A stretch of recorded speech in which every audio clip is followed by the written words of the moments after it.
did Virginians realize they would host the Civil War? I think that they understood very clearly the geography and the problem of geography for them in case of Civil War. They knew they're a northern southern state. There's what Virginia is referred to as an upper South state versus a lower South state. A lower South state would be South Carolina or Georgia or Alabama, Florida, Texas, Mississippi, Louisiana. Those would be the lower South states. And those were the first states to secede, incidentally, furthest away from the northern states. Virginia knew that its geographic location, being in such close proximity to Pennsylvania, to Ohio, that could be problematic for Virginia.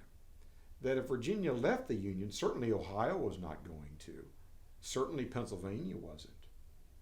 But what about Maryland? Maryland's a slave state. The Mason-Dixon line, it's not just an imaginary line that runs and separates Pennsylvania from Maryland, but the Mason-Dixon line is a line of morality. It is the line that separates free from slave. And so Virginia has some cushion in terms of a slave state just north of the Potomac River. So perhaps Virginians think that the real battleground will be in Maryland and not in Virginia.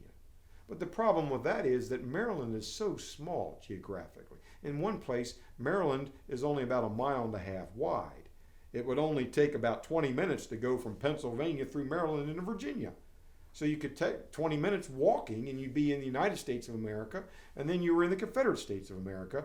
This is assuming Maryland stayed with the United States. And so Virginians quickly realized that their geography could be problematic in case of Civil War, that they were too close to the north.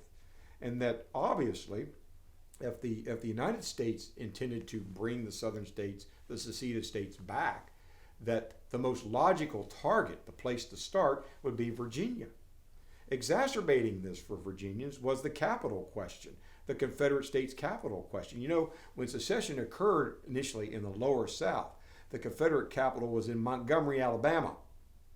Well, when Virginia decided to secede, because of Virginia's prestige, because of Virginia's geography, and because of the symbolism of Virginia joining the Confederacy and then suddenly becoming the flagship of the new state. No longer was it South Carolina.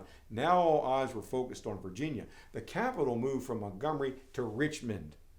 And the separation between Washington, D.C. and Richmond, Virginia was only about 100 miles.